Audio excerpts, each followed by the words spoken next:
आज हम लोग पढ़ेंगे दो बैलों की कथा। तो चलिए अब कहानी हम प्रारंभ करते हैं। उससे पहले जानते हैं कि दो बैलों की कथा क्या है। तो दो बैलों की कथा के लेखक मुंशी प्रेमचंद्र हैं। तो चलिए कहानी स्टार्ट कर रहे हैं आपके लिए। झूरी काची के पास दो बैल थे। उनके नाम थे हीरा मोती। दोनों परछाई जाति के थे। देखने में सुंदर स्वभाव के, सीधे साधे, एकदम सुंदर और सीधा साधा क्या था, उनका बैल था। मैत्रिका बहुत दिनों के साथ रहते रहते दोनों में भाईचारा हो गया था।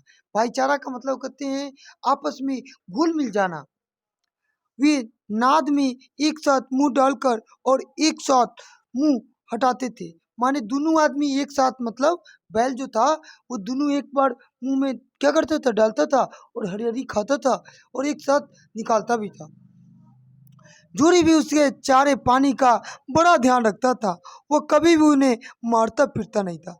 और उनका जो मालिक था जिसका नाम जूरी था, वो क्या करता था, इन दोनों बैलों को काफी खिला पिला कर और आराम से रखता था, मारता पीटता नहीं था। इस कारण दोनों बैल भी जूरी को बहुत प्यार करते थे। प्यार करना मतलब जानवर जब प्यार करता है तो चाटता है।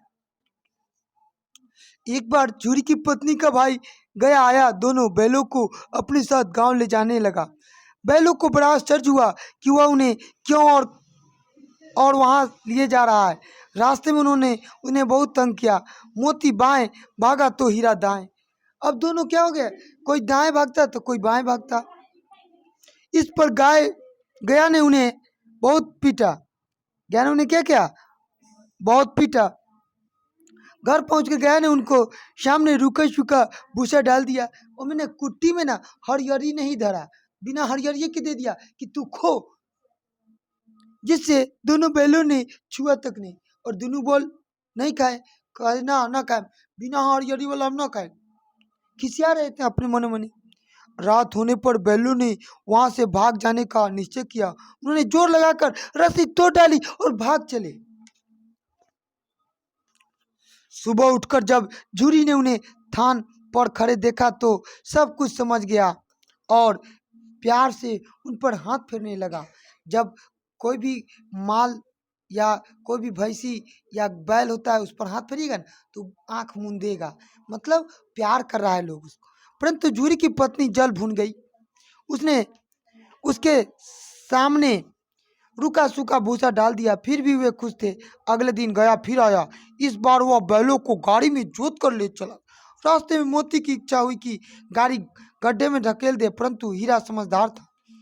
हीरा कहले ना ना, गड्ढा में ना धकेल, ना तो कैसे उमरी बेर ना ते ले रहा हरियारी।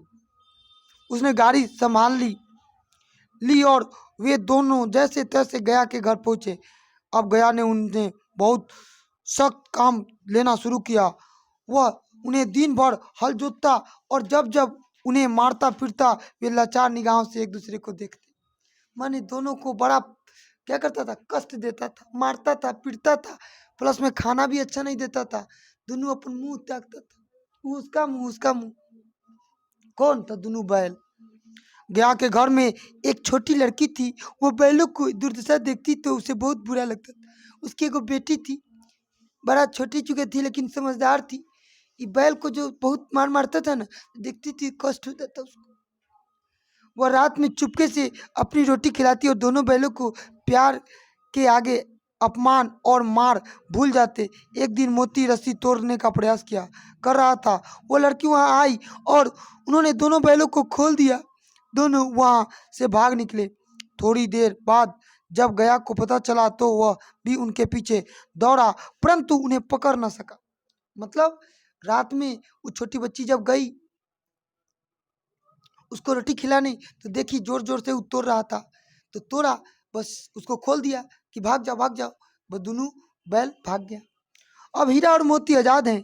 रास्ते में उन्हें एक सांड मिला। वह उनकी ओर लपका तो हीरा मोती की होश उड़ गए।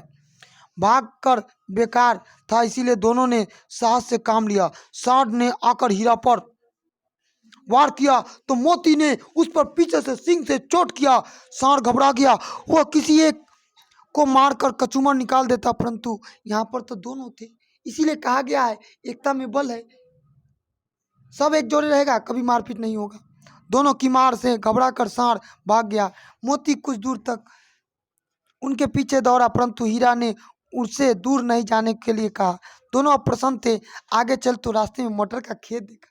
जानवे कर रहा हूँ, मटर के खेत, एकदम हरा हरा मटर देख के उसका जीभ में से पानी टपकने लगा। सोचा कि तिंगा दो चार लप मार लेते हैं, मतलब चिबा लेते हैं। भूख तो लगी ही थी। हरी भरी मटर देखकर उसकी भूख तो लगी ही थी। तेज हुए खेत में घुस गए और मटर खाने लगे। तभी पेट भर भी न खाया था कि खेत के जो खतवाहा था, रखवाल था, वो आ गया। उन्होंने चारों ओर घेर कर पकड़ लिया, काजी हौस में बंद कर दिया। हीरा और मोती ने देखा कि काजी हौस में और भी कई जानवर हैं। भैंसे हैं, घोड़े हैं, गधे हैं, सभी कमजोर है, दुबले पतले हैं। तो काजी हाउस में क्या था, सब पकड़ा हुआ था जानवर, सब पतला पतला हो गया था, खाना पीना दे नहीं रहा था। वहाँ किसी के लिए न चारे का प्रबंध था न पानी का। यहाँ कहाँ आ गए फंसे, उन्होंने सोचा। रात हुई। मोती ने हीरा से कहा, अगर दीवार तोड़ दी जाए तो बाहर निकला आसान हो जाएगा। उसने सींग से दीवार गिराने का प्रयास किया। दो चार चोटों में भी थोड़ी सी दीवार गिरी। उसका उत्साह बढ़ा और उसने और जोर से चोट लगाई शुरू किया। लगातार मारते रहा। दीवार में रास्ता बनते ही पहले तो घोड़ियां भागी, फिर भैंसे और बकरियां। मोती के गधे को भी सिंग मार मार कर भगा दिया। उन्होंने हीरा को भी भाग चलने के लिए कहा, परंतु हीरा ने मना कर दिया। ना ना, हम नहीं जाएंगे।